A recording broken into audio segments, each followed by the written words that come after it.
São muitos remédios que Deus dá. Que bênção, maravilha me será. Viver assim pra Deus, pra sua glória. Por fim alcançarei final vitória.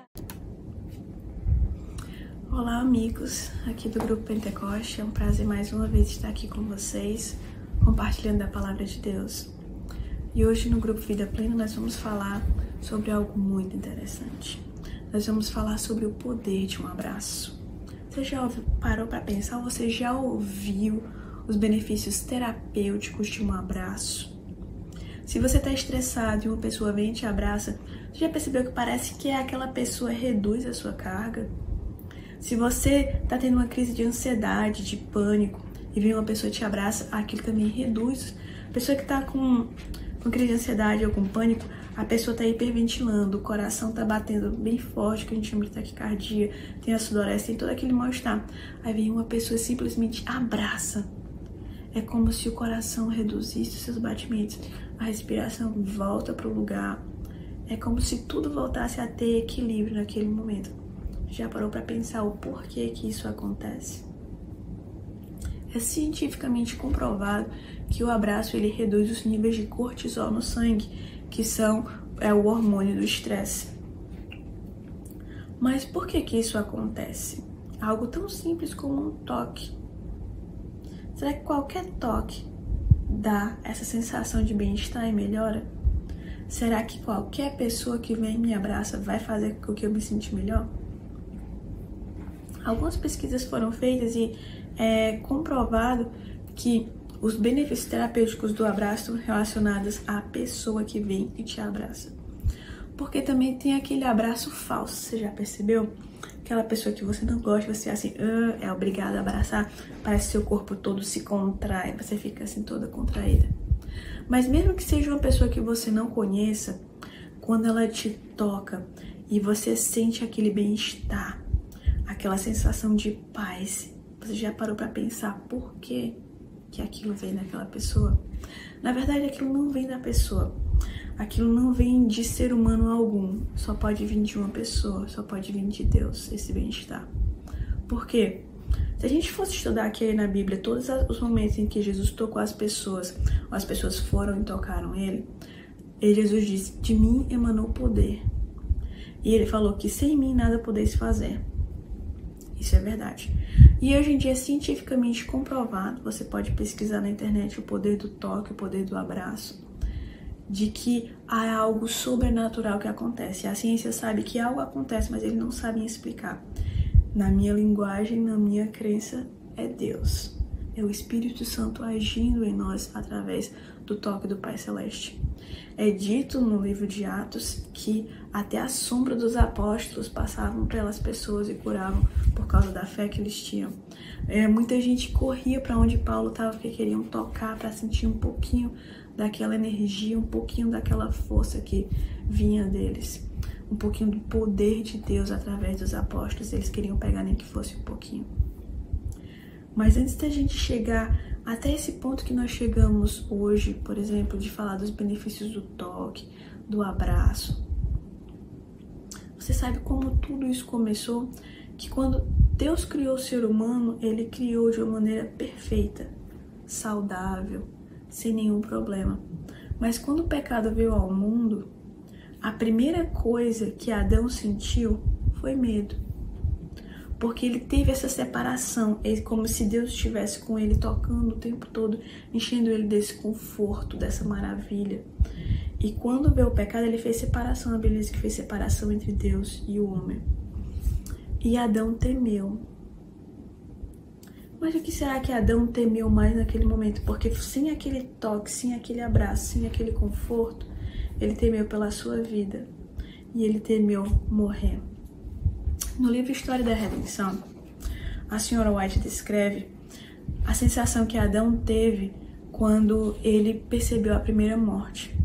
Quando depois, assim que ele pecou, que Deus vestiu Adão e Eva com as peles do cordeiro, foi quando Adão presenciou a primeira morte de um animal.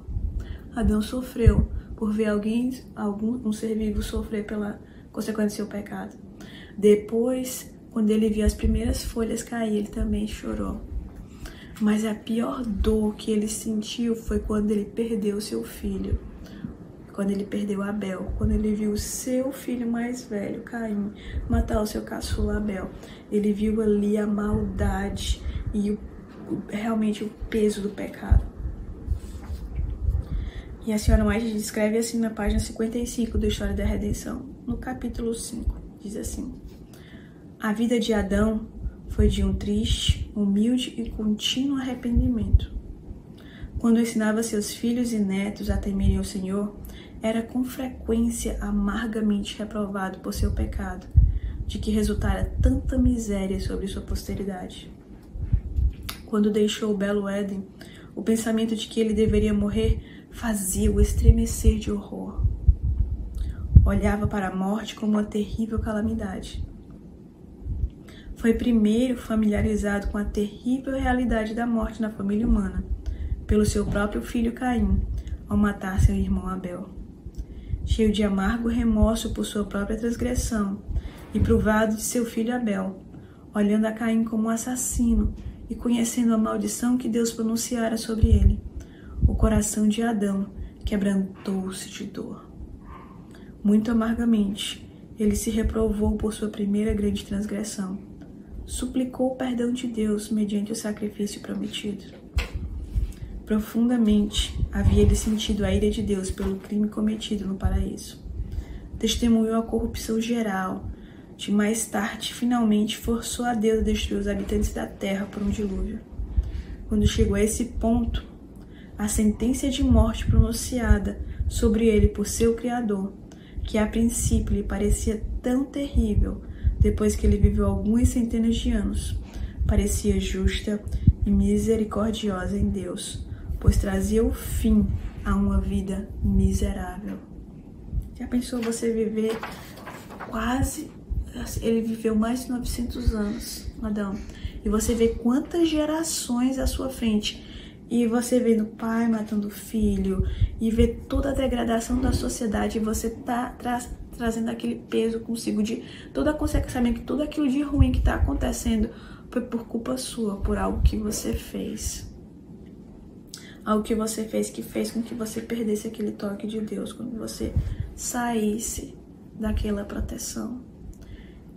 E aquilo que ele mais temia, que era deixar de existir, que era morrer, ele passou a ver agora como uma bênção. Ele disse assim: Senhor, faz o teu servo descansar, porque não aguento mais ver tudo isso. Eu sei que o Senhor vai remir o seu povo um dia. Eu sei que o Salvador vem. Mas enquanto ele não vem, faz os meus olhos descansarem de toda essa dor. Porque era isso que Deus queria dizer para ele. A morte não passava de um descanso, se temos a esperança de um Salvador que nos vem trazer da morte para a vida. Mas se não temos, aí sim é algo aterrorizante deixar de existir para sempre. Você já percebeu que quando você vai dormir, às vezes que você está muito cansado, você está pegando o sono, de repente seu corpo se estremece todinho e você acorda? Você já parou para pensar por quê? A ciência diz que é porque o seu cérebro ele percebe que o seu corpo desligou de uma vez e ele tem medo que você esteja morrendo.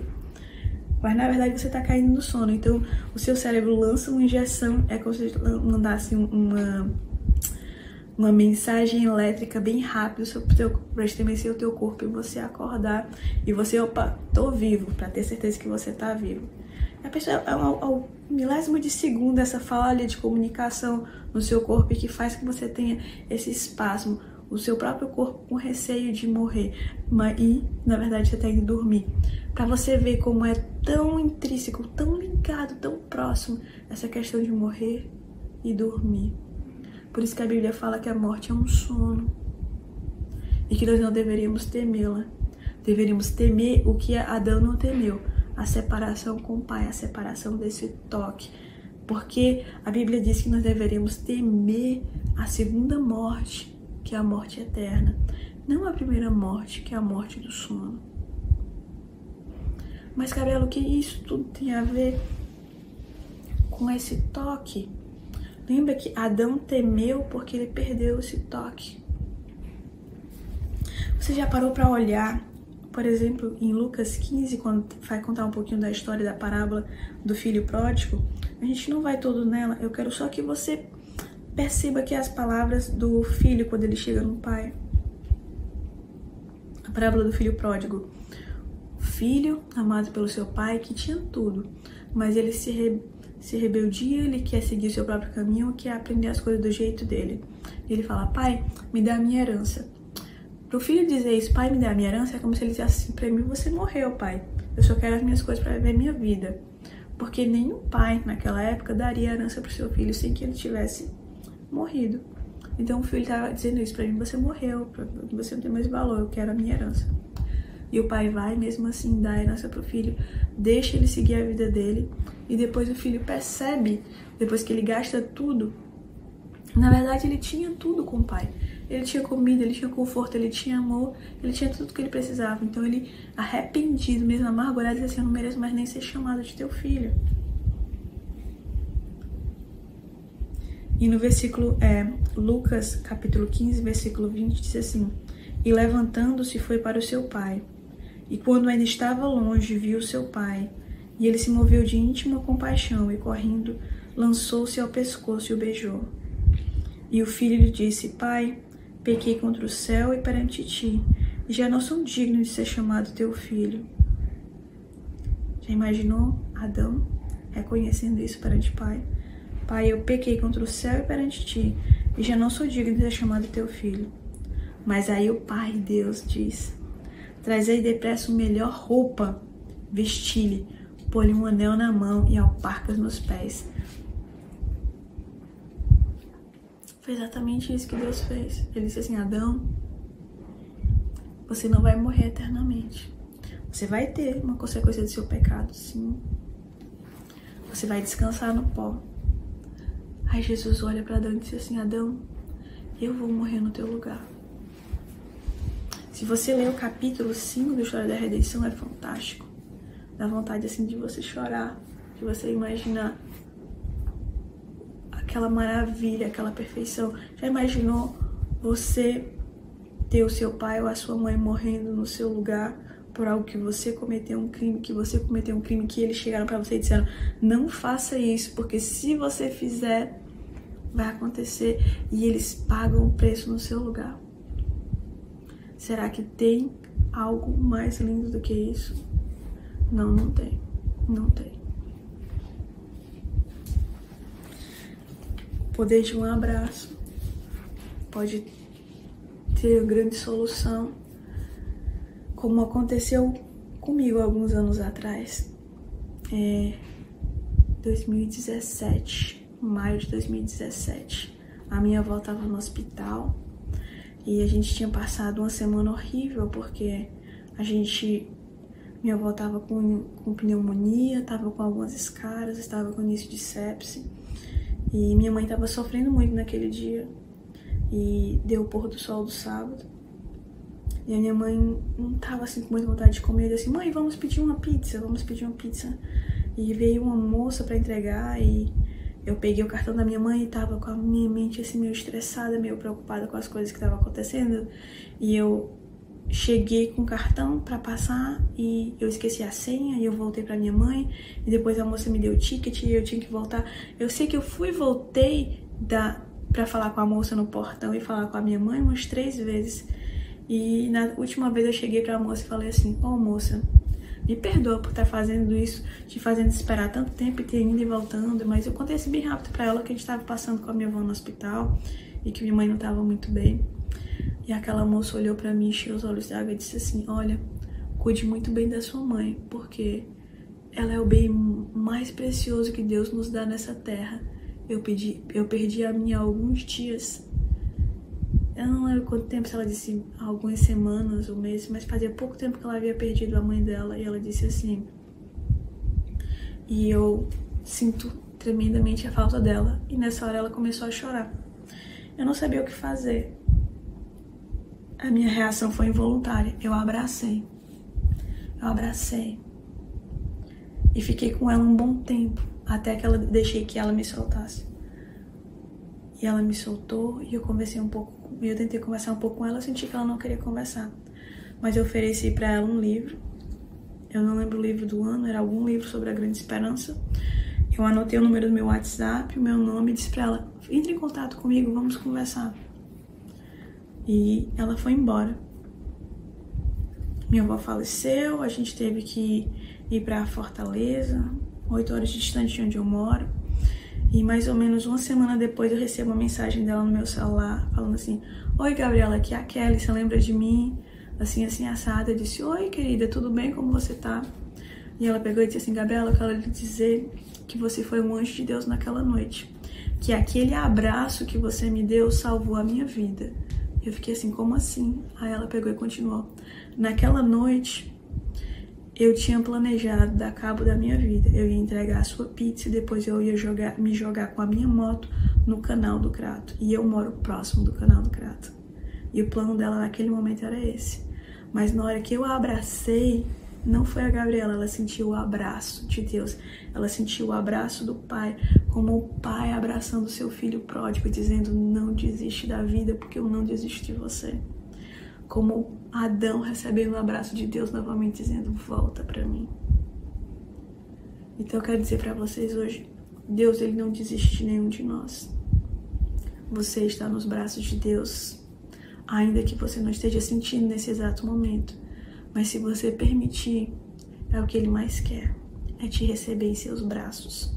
Assim como o Pai recebeu o Filho pródigo, assim como Deus anseia receber novamente Adão no seu seio, do jeito que quando Deus o criou com as suas próprias mãos, com esse toque especial, o toque da vida. E é isso que eu quero deixar para vocês aqui hoje. Abracem, passem o Espírito Santo através do toque. Passem o amor de Deus para as outras pessoas. E saibam que nós não precisamos temer nada se nós temos o Senhor. Porque o que nós devemos temer não é nem mesmo a morte, que é um sono, mas a segunda morte, que é a separação eterna da vida eterna, que é o próprio Deus. Um beijo e até a próxima.